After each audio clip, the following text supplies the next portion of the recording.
আজকে আমরা একটু আগে শুনতে পারলাম সম্ভবত হেজামারাতে আমার পার্টি অফিস নতুন উদ্বোধনের জন্য কাজ চলছে। তো আমাদের কর্মীরাও সবাই উৎসাহের মধ্যে তারা এই পার্টি অফিসের জন্য কাজ করছিল। তো কাজটা সেরেই তারা বাড়ি যাওয়ার পথে তাদেরকে রাস্তার মধ্যে আটকিয়ে তীব্রমথার মানে কিশোর যারা ওইখানের অশৃঙ্খল বাহিনী আমাদের কর্মীদের উপরে ওনাকে মানে হত্যা করার উদ্দেশ্যে তারা প্রাণঘাতীর হামলা চালায় ওনারা। তো এখন জিবি হাসপাতালে কোনো সময় দাও কোদাল লইয়া যেভাবে আমাদের কর্মীদের উপরে হামলা করা হয়েছে, হেমার বন্দুক দাও কোদাল টোটালি তাদেরকে জানে মারার উদ্দেশ্যে তারা হামলা চালায়। তো এটা কোনোভাবে আমরা সেটা বরখাস্ত করবে না, আইনের পথে চলবে। সে যেই কেউ হোক তাকে কোনোভাবে আমরা সাড়া দেব না। কারণ আমরা যারাই আজকে আমাদের বুথ প্রেসিডেন্ট দুখিয়া দেববর্মা এবং হিরণ দেববর্মা আমাদের পার্টির কার্যকর্তা, একনিষ্ঠ কার্যকর্তা, তাদের উপরে যেভাবে হামলা উদ্ধতি করবে সেটা বিজেপি চুপচাপ করে বসে থাকবে?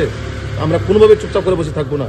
এটার ইয়োগুলা আমরা অবশ্যই আজকে থানার মধ্যে আমরা এফআইআর করুম। এফআইআর মধ্যে আইনের পথে চলবে, যা হবার হবে পরে দেখা যাবে। কতজন আহত হয়েছে? এখন অব্দি দুইজন এসেছে এবং বিশেষ করে পুলিশ ওইখানে বাধা দিতে গিয়ে পুলিশকে পর্যন্ত হামলা করে। তো ওরা এই গুন্ডা বাহিনীরা তারা কোন সমাজের? তারা কি মানুষ না পশু? এইভাবে পুলিশের উপরে হামলা করবে, মানুষের উপরে হামলা করবে, তাও এই প্রাণঘাতীর হামলা ডাও কোদাল লইয়া, হেমার দিয়া, হাতুড়ি দিয়া। তো সেটা কোনোভাবে আমরা মেনে নেব না। এটা অপমান জনগণ, এটার সুষ্ঠু বিচার আমরা সবাই চাবো। এটা এই বিষয় নিয়ে আপনি রাজ্যের বিজেপি সভাপতি এবং রাজ্যের মুখ্যমন্ত্রীর সাথে কোনো কথাবার্তা হয়েছে? অবশ্যই কথা হয়েছে। আমাদের মাননীয় মুখ্যমন্ত্রী এবং মাননীয় প্রদেশ সভাপতি ওনারা বরাবর ফোন করে খবর নিচ্ছেন আমাদের কর্মীদের বিষয়ে। ওনারাও দেখবেন এই বিষয়গুলো। আমরা আমাদের যে হায়ার অথরিটি ওনাদের কাছে আমরা অলরেডি পৌঁছে দিয়েছি।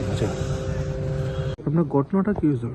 ঘটনাটা গতকাল থেকে আমরা পার্টি অফিস বানাচ্ছিলাম হেজামারা, এখানে বাজারে আশেপাশে যে বিয়াচেনারা টাওয়ারের নিচে, সেটা খাস জমিন না, সেটা জুট জমিন, সেখানে আমরা পার্টি অফিস বানাচ্ছিলাম। কিন্তু মোটর কর্মীরা দুদিন আগেই এই কাজকে বদ্ধ করেছিল, কিন্তু বদ্ধতা আমরা মানিনি, কারণ এটা জুট জায়গা। যদি খাস জায়গা বা কেউর যদি হয় তাহলে তো আমরা বানাইতাম না। কিন্তু তারা কেন বাধা করেছে সেটা আমরা জানি না, কিন্তু আমরাও বানিয়েছি, বানাবো, পরের দিনও বানাবো। কিন্তু আজকে নাগাদ আটটার সময় ওরা এসে আমাদের কর্মীকে মারধর করে এখন জীবিতে রেফার এবং আর একটা গাড়ি ভাঙচুর।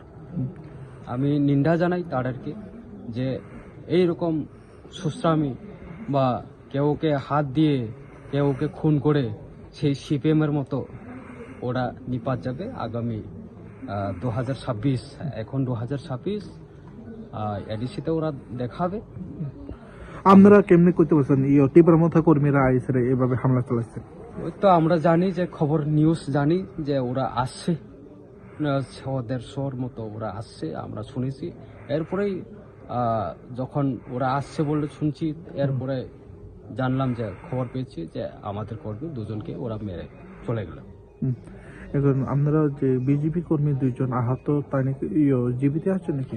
এখন জীবিতে, প্রথমে আমাদের মহকুমা সিএসসি সেন্টারে ছিল, সিএসসিতে রাখতে পারেনি, রেফার করে দিয়েছে, এখন জীবিতে। গাড়ি কোনো ভাঙচুর করা হয়? গাড়ি একটা অল্টো গাড়ি, ওনার গাড়িতেই ভাঙচুর।